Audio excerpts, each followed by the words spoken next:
Hi friends, ഏത് ജന്മകൽപ്പനയുടെ നാളത്തെ promo റിവ്യൂയിലേക്ക് എല്ലാവർക്കും സ്വാഗതം. അങ്ങനെ നമ്മുടെ അശ്വിൻ 2 മണിക്കൂറിനുള്ളിൽ നീ എൻ്റെ വീട്ടിൽ എത്തിയില്ലെങ്കിൽ സംഭവിക്കാൻ പോകുന്നത് നിനക്ക് എന്താണെന്നറിയാലോ? ഇല്ല, ഞാൻ പോവില്ല, നിങ്ങളെ വീട്ടിൽ വരുന്ന പ്രശ്നമേ ഇല്ല എന്നൊക്കെ പറഞ്ഞ് അശ്വിനെ എതിർത്ത് തന്നെയാണ് നമ്മുടെ ശ്രുതി അങ്ങ് വീട്ടിലേക്ക് പോകുന്നത്.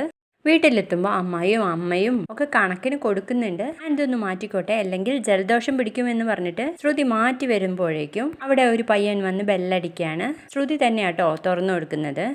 ആ പയ്യൻ്റെ കയ്യിലാണെങ്കിൽ 2 കവർ ഉണ്ടാവേ. അതിലൊന്ന് ശ്രുതി തുറന്നു നോക്കുമ്പോൾ അത് പ്രീതിയുടെ വിവാഹ ഫോട്ടോസാണ്. അപ്പോൾ തന്നെ ആ പയ്യനെ വിളിച്ചിട്ട് അശ്വിൻ പറയുന്നുണ്ട് ഫോൺ ശ്രുതിക്ക് കൊടുക്കാൻ വേണ്ടിയിട്ട്. അങ്ങനെ അത് ചെയ്യുന്നു. അങ്ങനെ ശ്രുതി ഹലോ എന്ന് വിളിച്ചതും, നിന്നോട് ഞാൻ ഓഫീസിൽ നിന്ന് വീട്ടിലേക്ക് പോകാൻ വേണ്ടിയിട്ടല്ലേ പറഞ്ഞത്, പിന്നെ നിനക്ക് തന്നെ തീരുമാനിക്കാം. എൻ്റെ കയ്യിലുള്ള 2 കാർഡും, ഒന്ന് പ്രീതിയുടെ ജീവിതം ഹാപ്പി ആയിട്ട് ജീവിച്ചു തീർക്കാം, മറ്റേത് ആകാശുമായിട്ട് പിരിയാനുള്ളതാണ് എന്ന് പറയുമ്പോൾ ശ്രുതി വേഗം തന്നെ അത് തുറന്നു നോക്കുകയാണ്. അപ്പോൾ അത് ഡിവോഴ്സ് പേപ്പേഴ്സാണ്, നിങ്ങൾ ഇങ്ങനെയൊന്നും ചെയ്യരുത് എന്നൊക്കെ പറയുമ്പോഴേക്കും അശ്വിൻ ഫോൺ കട്ട് ചെയ്യാണ് കേട്ടോ. അതിനുശേഷം നമ്മൾ ശ്രുതിക്കാണെങ്കിൽ വീട്ടിൽ നിൽക്കാനും പറ്റുന്നില്ല, പോവാനും പറ്റുന്നില്ല എന്നുള്ള അവസ്ഥയിലാണ്. അപ്പോഴേക്കും അമ്മായി വന്നിട്ട് ചോദിക്കുന്നുണ്ട്, ഇതെന്താടി നിന്റെ കയ്യിൽ എന്ന് ചോദിച്ചിട്ട് ആ ഫോട്ടോസുള്ള പൊതി വാങ്ങിയിട്ട് നോക്കുന്നുണ്ട്. മറ്റേതെന്താ എന്ന് ചോദിക്കുമ്പോൾ അതൊന്നുമില്ല അമ്മായി, അത് കുറച്ച് പേപ്പറാണ് എന്നും പറഞ്ഞ് ശ്രുതി റൂമിലേക്ക് ഓടിപ്പോവാണ്. അവിടെ ചെന്നിട്ട് ചേച്ചിയെ ഒന്ന് വിളിച്ചു നോക്കിയാലോ എന്നും പറഞ്ഞ് ഫോൺ എടുത്ത് വിളിക്കാനൊക്കെ ശ്രമിക്കുന്നുണ്ട്. ഇനി അശ്വിൻ സാർ എന്തെങ്കിലും ചേച്ചിയോട് പറഞ്ഞു കാണുമോ എന്നൊക്കെ പറഞ്ഞിട്ട് ഫോൺ കട്ട് ചെയ്യുന്നുണ്ട്.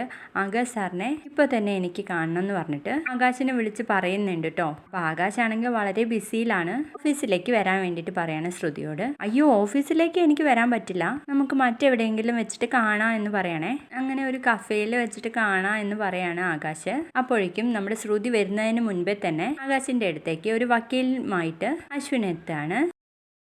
അങ്ങനെ അശ്വിൻ കുറേ പേപ്പേഴ്സും കൊണ്ടാണ് വരുന്നത്. അതിൽ ആകാശിനെ കൊണ്ട് ഒപ്പിടിപ്പിക്കാൻ തുടങ്ങുമ്പോഴേക്കും നമ്മുടെ ശ്രുതി അവിടെ എത്തുകയും ആകാശ് സാർ ഒപ്പിടരുത് എന്ന് പറയാണ്. അപ്പോൾ ആകാശ് പറയുന്നുണ്ട്, എൻ്റെ ചേട്ടൻ പറഞ്ഞാൽ ഞാനത് ചെയ്യും ശ്രുതി എന്നും പറഞ്ഞ് ആകാശ് അങ്ങ് ഒപ്പിടാട്ടോ. ശ്രുതി വിചാരിക്കുന്നത് ഇത് ശരിക്കും ഡിവോഴ്സ് പേപ്പർ ആണെന്നാണ്. പക്ഷെ അങ്ങനെയല്ല, അത് ASR കമ്പനിയുടെ തന്നെ എന്തൊക്കെയോ പേപ്പേഴ്സ് ആകാശിനെ കൊണ്ട് ഒപ്പിടിക്കുകയാണ്. ഇവിടെ വെച്ച് നമ്മുടെ അശ്വിൻ പറയുന്നുണ്ട്, 5 മിനിറ്റിനുള്ളിൽ നീ എൻ്റെ വീട്ടിലെത്തിയില്ലെങ്കിൽ ഈ പേപ്പറിൽ ഒപ്പിടാൻ പോകുന്നത് നിന്റെ ചേച്ചിയായിരിക്കും എന്നും പറഞ്ഞ് അശ്വിൻ പോകുന്നുണ്ട്. അതുപോലെ തന്നെ നമ്മുടെ പ്രീതിയെ കൊണ്ട് എന്തോ ഒരു പേപ്പറിൽ തന്നെ ഒപ്പിടിപ്പിക്കാൻ പോകുന്നുണ്ട് കേട്ടോ. അത് കണ്ട് വീട്ടിലേക്ക് വരികയാണ് നമ്മുടെ ശ്രുതി.